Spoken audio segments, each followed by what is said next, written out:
We're over at go2math.com looking at some calculus. You can give me a shout out and might catch me on here live. You never know.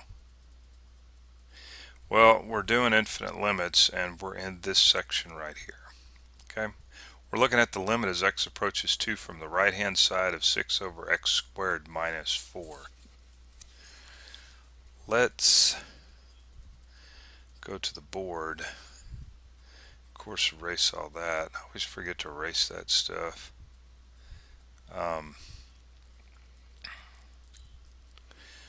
So we had the limit as x approaches 2 from the left hand side of 6 over x squared minus 4. Now let me just go ahead and scribble up an xy there. So we're coming in from 2, and we'll just put 2 right here. How's that? From this direction, okay? That's what that means right there, coming in from the left.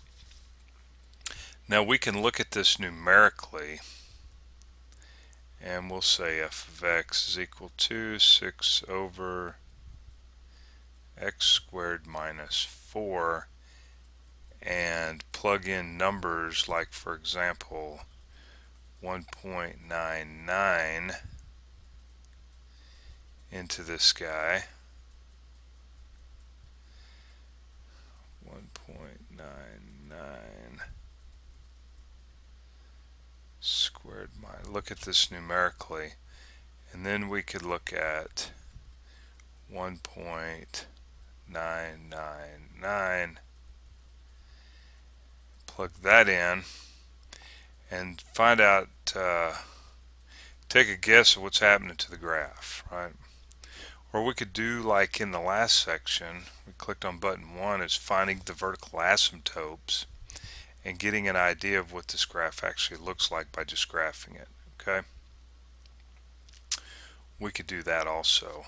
Now, what we're going to want to do here is, best thing to do is just factor this. Alright, just factor it. I'm going to rewrite the limit right here. And so we end up with 6 over x minus 2 times x plus 2. Wow, I said 2 and wrote a 3.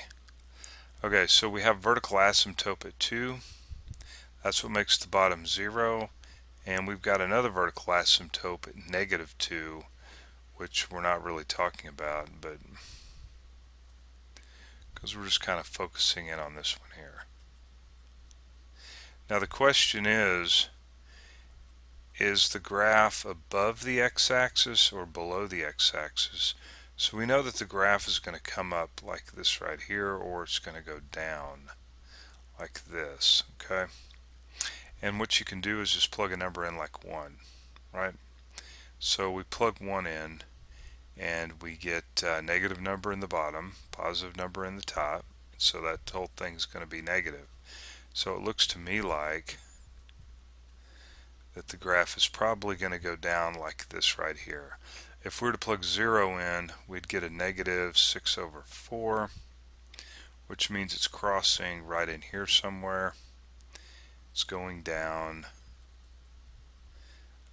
We'll say something like graph, it's not to scale. So the graph is doing something like that, we can see. Alright, and of course if you look at this numerically, you will see this. As we get closer and closer to from the left, what's happening to the y value? The graph is moving down towards negative infinity. So this tells us the behavior of the graph right here. And there it is, negative infinity. Alright. Okay.